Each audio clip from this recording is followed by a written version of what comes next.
Ngayong araw guys ay magtatapos na ako ng trabaho at magluto. Simple ragod adobo ay para aron mabusog ba karong adlaw. Karon guys alas 10 na ako nakaanhino kay kaning nabaog ko gabi iwa ko tarong talog. Mao nang alas 10 na ako nakakuan. Nakamata ko kay na halos alas 8 na. Tapos naglantaw-lantaw ko diri na arag kabibo tan-awon ba na mga isda.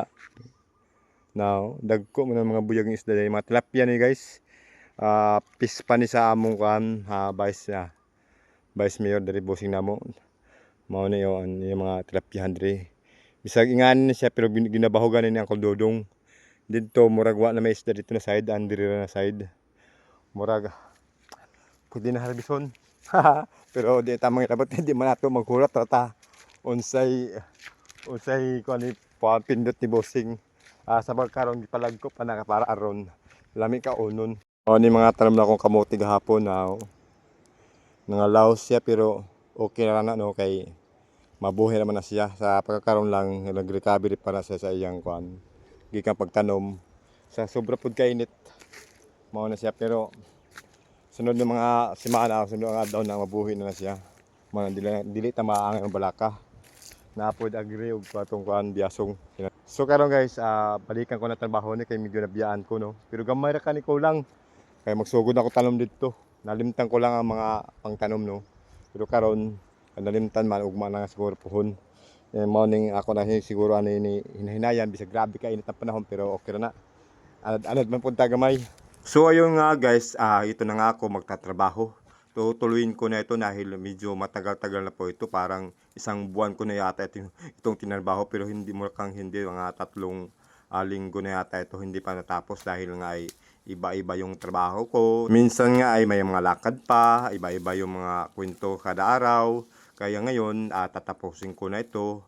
Pero medyo nahirapan nga ako dahil mainit yung panahon at hindi lang po mainit.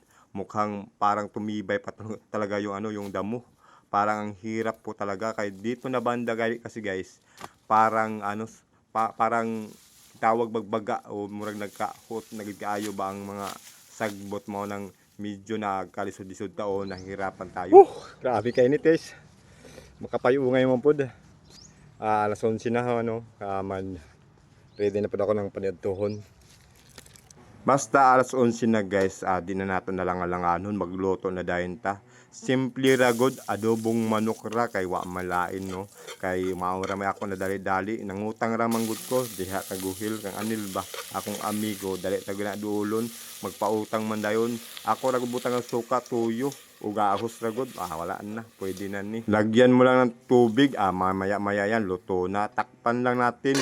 Hintayin natin mga 5 minutes pwede na yan. Kaya dahil gutom na nga tayo mag-aalas 12 na. Pwede na to, kumain na tayo. Tara, ano nga pa ang hinihintay nyo? Samahan nyo akong kumain dahil ako nga ay medyo malungkot dahil nag-iisa lang pero okay lang, sana naman tayo. Pero speaking sanay, kahit na sanay po tayo, hindi po natin maiwasan yung kalungkutan sa ating damdamin. Wow, may ganon. Pero masaya naman talaga guys pag maraming kumakain, yung mga barkada ba o kahit sino dyan, kung mga katrabaho o pamilya o kapuso pa, uy, hingalong naabot man ta diha. Sa pagkatagtaod guys, ni ulan, imbis na tapos na kumukaon, ako na trabahoon ba untana ba? Katong akong trabaho kanina. Unya, nag-imot-imot na lang ko dire. Wa mo ko'y mahimo. Ako raman nag-unisara. Mayo na gani, kaning iro na cute. Buotan kaayo. Bisag na hadlok, akong gitawag pero ni dool. Mao ni mailhani mo na iro na buotan kayo. Mao nang buotan man siya, di ako ni tagaan. Katong mga bukog ba, akong salin kanina. Ako unta na dalhon dito sa karwasan. Kaso may iro man din nagigotom, di ako na lang tagaan. Sa tinuod lang, mahiligong gid akong iro. Kinsa may mahiligong iro diha. Wala kasi matrabaho guys dahil nga ulan. Kaya pauwi muna ako pero magtatambay muna ako diyan sa Consita. Pero kung hindi talaga humupa yung ulan ay uuwi na ako dahil wala naman tayong magawa, wala tayong matrabaho. Pero baka sa susunod mga araw ay dito na talaga ako magtitira o dito na ako matutulog pag nandito na yung mga manok. Pero sa ngayon dahil wala pa, uuwi muna ako. Mao to guys, medyo hapon na, alanganin na og balik. Mao nang pauli na lang ko, nag-imot-imot lang muna ko dito sa Doña Consita. Mao ra to guys, daghan salamat sa inyong paglantaw diri sa akong video. Muamma, chop chop.